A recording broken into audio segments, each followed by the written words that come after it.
I just watched Western Union snub XRP for Solana, and I felt a jolt of panic. Did one of the oldest crypto giants just get left in the dust? Or is there something big about XRP that at least everyone is missing? So here I am, an XRP holder with eyebrows raised and 100 questions swirling in my head. When I saw the headlines that Western Union, of all companies, chose Solana for its new stablecoin instead of using the XRP ledger that they had tested for years, I practically had to do a double take. We've been talking about this non-stop in our free educational Discord server, the link by the way is in the description, and the debate is on fire. Some people are saying, that's it, XRP's last unique edge is gone.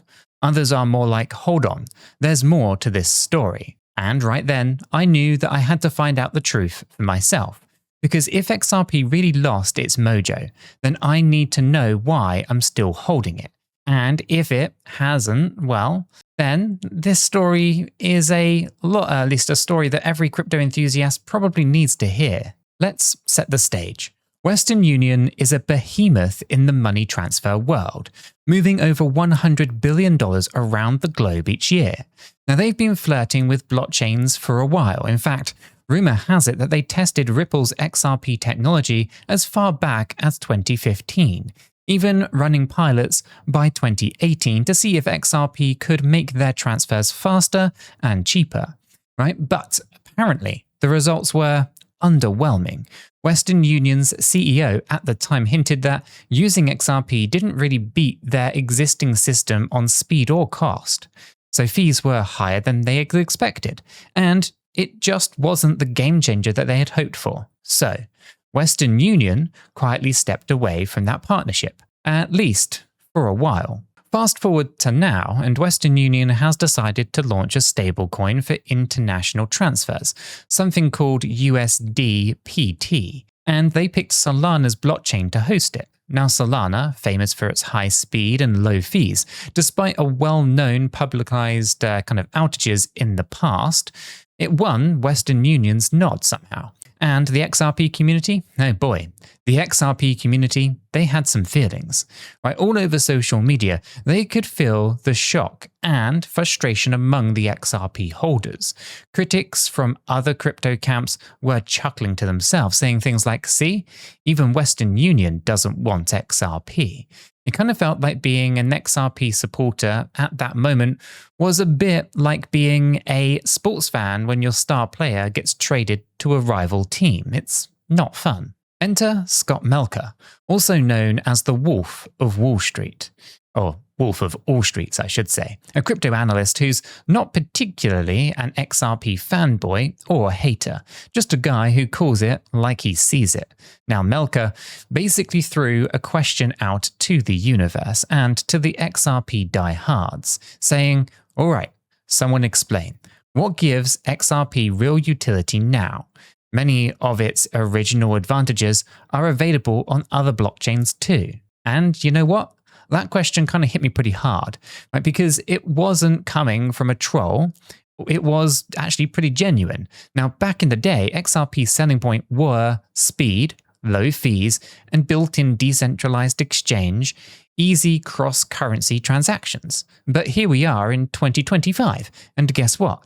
Other chains and new stablecoins can claim a lot of these features too. So, did XRP lose its special sauce? The replies to Melker started rolling in. One of the first people to respond was Santiago, a pretty respected voice and co-founder of something called the Onami Press. I'm probably, murdering the name. Anyway, he kind of gave a thoughtful answer that started easing the knot in my stomach. Now, he reminded everyone that there are a few things. First, XRP is used on the XRP ledger to prevent spam and network attacks. That means that every transaction burns a little tiny bit of XRP as a fee. Not enough to make anyone poor, just a tiny fraction of a cent, but enough to discourage someone from spamming the network with millions of tiny transactions. In other words, XRP is a bit like a gatekeeper that makes sure that the XRPL, XRP's ledger, doesn't get bogged down by junk traffic. It's an elegant way to keep the system running smoothly. Sure, it's not as sexy as to the moon price talk, but it is rather important. Now, of course, Melker later pointed out that while that's a cool feature, spam prevention in itself doesn't make the price go up. And he has a bit of a point. No one buys XRP because they're excited about anti-spam fees. It's just part of the plumbing. Second, he highlighted something called rippling on the XRPL. Now, rippling is kind of what Ripple, the company, is named after. It's a process where if you and I are using the XRPL to send, I don't know, say some euros and some dollars, the network can automatically find a path to exchange those through intermediaries, possibly using XRP as a bridge if needed. It's kind of like a currency conversion magic trick built directly into the ledger. Now, you can exchange the equivalent tokens of the same currency seamlessly, and it kind of makes multi-currency transactions much easier. Now, in the XRPL's early days, this was a pretty big deal. It's part of why XRP was dubbed a bridge currency, because if you want to swap yen for pesos, with minimal friction, well, you can just bridge through XRP without needing a central exchange or a bank's permission. And third, he pointed out that XRP as a bridge asset has no central issuer and no counterparty risk. Now, this is pretty huge. XRP isn't an IOU. It isn't a stablecoin that can freeze your funds or go bust because some company backing it collapses.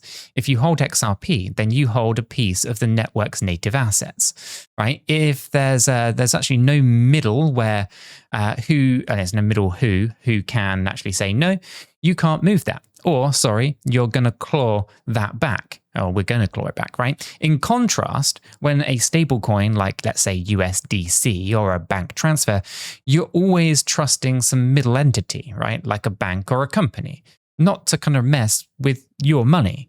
So with XRP, the trust is in the technology and the network's consensus, not in a centralized authority. Melker saw his explanations and even said, hey, the XRP ledger has some very cool design features. Now, he gave credit where it is due. The XRPL was ahead of its time in many different ways, but he didn't let it go of his kind of core doubt here, right? Do these features create demand for XRP, the actual token? Now, his skepticism, spam prevention is nice, but doesn't push price upwards. Pathfinding and rippling sometimes can happen without XRP if you've got other liquidity. And most people these days seem to prefer just using stablecoins for transferring value because stablecoins are straightforward. 1 USDC equals $1. People like that stability. So he asked, what's going to make people actively want to buy and use XRP now? And I've got to admit, at this point in the thread, I'm sitting there staring at my screen, feeling a little bit uneasy. Now, as an XRP holder, you never like hearing that your assets might be redundant. I mean, was XRP basically the MySpace of crypto? Awesome in 2014, but kind of dated now? Now, I refused to believe that, without a fight, of course. But I needed more than just faith here. I needed a solid reason to keep believing in XRP's future. Right on cue, David Schwartz enters the chat. Now, for those who don't know, David Schwartz is Ripple's CTO and one of the original architects of the XRP ledger. Now, in the crypto world, he's kind of like the wise old wizard who helped kind of conjure the magic in the first place, right? Now, if anyone is going to drop a truth bomb here, it's going to be this guy. Schwartz responded with an angel that practically flipped the entire conversation on its head. He said, and I'm paraphrasing here, XRP's big value proposition is that it lets people be their own bank. Now that, just take it in for a second, because be your own bank, right? He contrasted two visions of blockchain and finance, right? In one vision, you have these intermediaries, these middlemen, taking a cut of every single transaction. setting the rules and basically acting like crypto banks, right? Now, you might be using blockchain technology on the surface, but there's still someone in control, whether it's an exchange, a company, or a coalition of big validators, right? This is the scenario where, sure, you're on a blockchain, but you're not really free. Someone can freeze your funds. Someone can charge you some fees. Someone can decide who can and cannot use the network. Then there's the other vision, the one that got a lot of us into crypto in the first place, where you hold your own keys. You send value to anyone, anywhere, anytime, and no one can stop you or charge you a tax for it. No middleman. And it's just you, your counterparty, and the technology facilitating a trustless transfer. Now, Schwartz basically said that XRP embodies that second vision. Right? The XRP ledger is built so that you don't need a bank or an intermediary to move money. Now, if we both have XRP, or even if I have XRP and you want me to send you something else through a decentralized exchange, a DEX, then we can do it directly. The ledger and the consensus protocol can handle it, and no one can, at least there's no one in the middle that can say no or take a cut before, that at least beyond that minimal network fee before the actual transfer completes.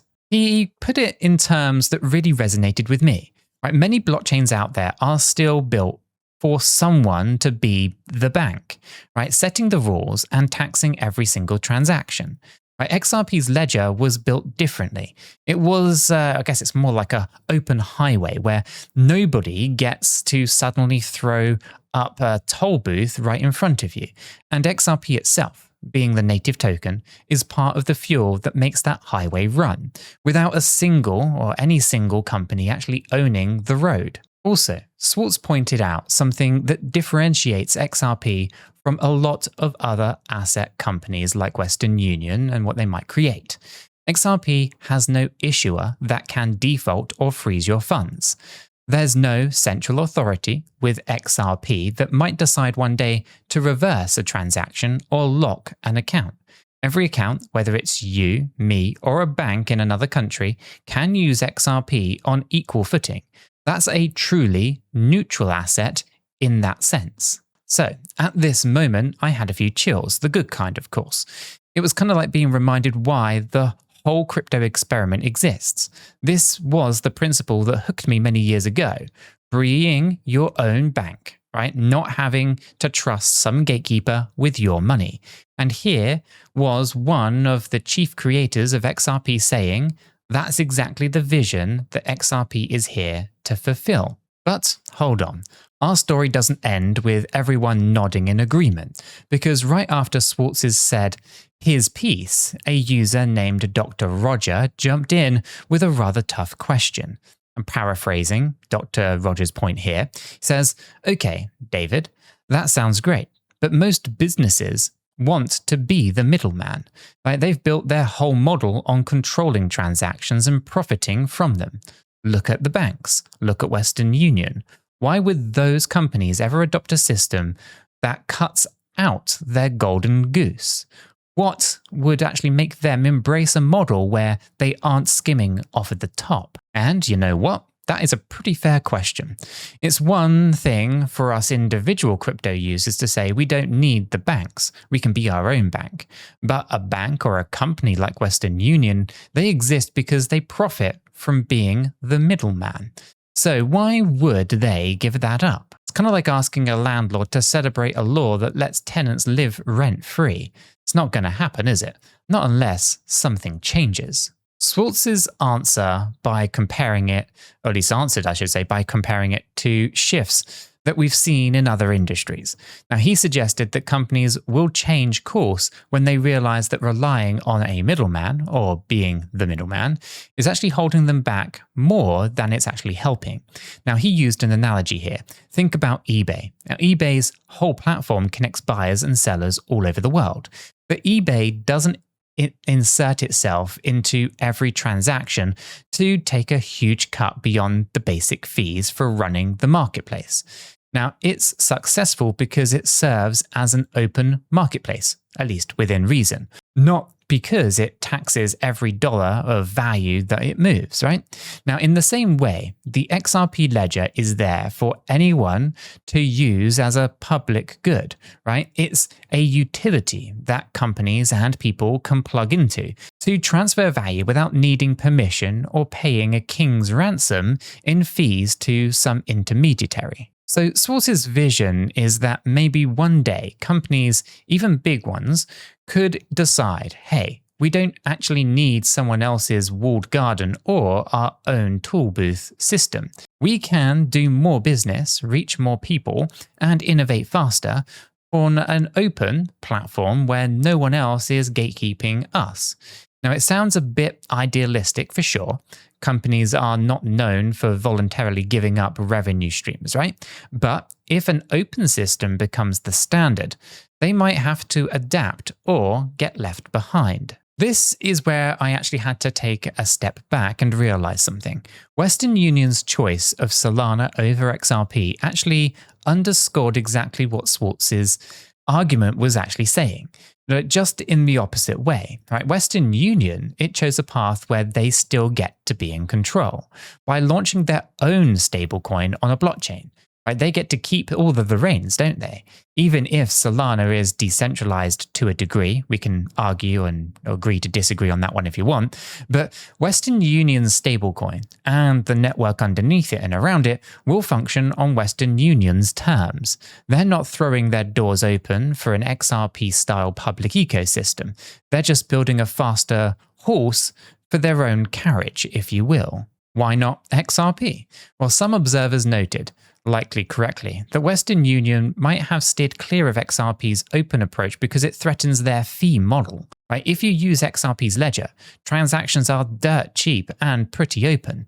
Right? Western Union's traditional model is to make money off of every single transfer that they do. So if suddenly transfer costs, fractions of a penny on a public ledger, well, their value add has, to be something else, doesn't it? Not just because facilitating the transaction, right? By creating a stablecoin on Solana, they actually get to keep a sense of ownership here, right? They can decide the fees.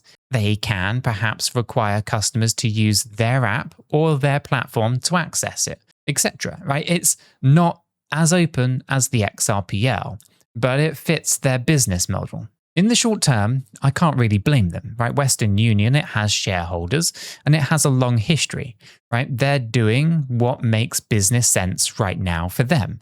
But in the longer term, it makes me wonder if truly open networks like XRP Ledger do succeed, could that force even the Western Unions of the world to change their stripes, right? If people have a choice to be their own bank and send money freely, then why would they keep paying high fees and jumping through all the hoops, right? There might actually come a tipping point. Now, I know that this is getting a little bit speculative, and trust me, I'm not here to tell you that XRP is going to displace Western Union next year, or that every bank will suddenly drop what they've been doing and embrace public ledgers. Right? The truth is that a lot of crypto's value today, XRP included, is just based on speculation about the future. Now, David Schwartz himself acknowledged this. He pointed out that much of the market isn't valuing these tokens purely on what they can do right now in 2025, but on what people hope that they'll be able to do or be worth further down the line. Bitcoin is the classic example. Tons of investors, they hold BTC, not because they're using it for daily transfers or transactions, no, but because they believe in its story longer term, digital gold, future reserve asset, number go up, whatever that narrative might be. And XRP has its own narrative too, right? Some people hold it because they think banks will use it and it will send it to the moon, or that will send it to the moon, right? Now others, they hold it because they actually admire the technology or the vision. And yes, there are some critics who think it is all just overhyped. Now what Schwartz was emphasizing here though, is that at the end of the day, real utility should be what gives a crypto lasting value. Hype can get you so far, right? We've seen coins skyrocket on hype alone, but it doesn't sustain forever. Eventually, there has to be meat on the bones. Now, this whole episode made me sit down and really consider why I'm in this space and how I operate. Right, one big thing that I've learned over the years is to never put all of my eggs in one basket, especially not in crypto. That is why I follow a bit of a personal rule. Always have a plan A, a plan B, and a plan C, particularly with exchanges and access to funds. Now, I've seen exchanges suddenly halt withdrawals or go offline at the worst times, and the last place that you want to be is stuck, unable to access your crypto and cash out when you need to. So I've made a bit of a habit to sign up and, yes, complete KYC if required on multiple exchanges and platforms, even ones that I might not use as regularly, just so that I have options. So if exchange A goes down, I can quickly hop over to exchange B or C. For example, I have accounts with 𝗗𝗶𝘀𝗰𝗍, and BitGet, among others. I even use those via affiliate links on my own website, which is linked in the description down below, by the way. Now, those links, they help support the channel, right? So shout out to anyone who does use them. But of course, the main point still stands. I don't want to rely on any single intermediary when it comes to my own crypto. It's kind of like in line with that be your own bank ethos, right? Part of that means having control and having backups so that you're not at the mercy of one company's decisions or their problems, right? 𝗗𝗶𝘀𝗰𝗍, BitGet, Coinbase, Binance, Kraken, you name it, right? I spread my activity around. And of course, I keep the majority of my long-term holdings in my own custody, not on the exchanges. Because if you don't hold the keys, then you don't truly own the crypto assets. Now, that's another lesson that can't be repeated enough. Now, let me quickly say, this might shock you as well, but I'm not a financial advisor and nothing in this video has been financial advice. Cryptocurrencies are highly volatile and you could lose all of the money that you invest. You should always do your own research and consult a qualified professional. After all, your investments are entirely your responsibility and you should know that nothing is ever guaranteed when it comes to investing. Neither I, this channel, nor YouTube are liable for any losses, and this video is for entertainment and educational purposes only. So, here's where I ended up after following this rabbit hole of XRP debates and Western Union's drama. Now, I don't think XRP has lost its way. If anything, this whole episode's actually reinforced what makes XRP different.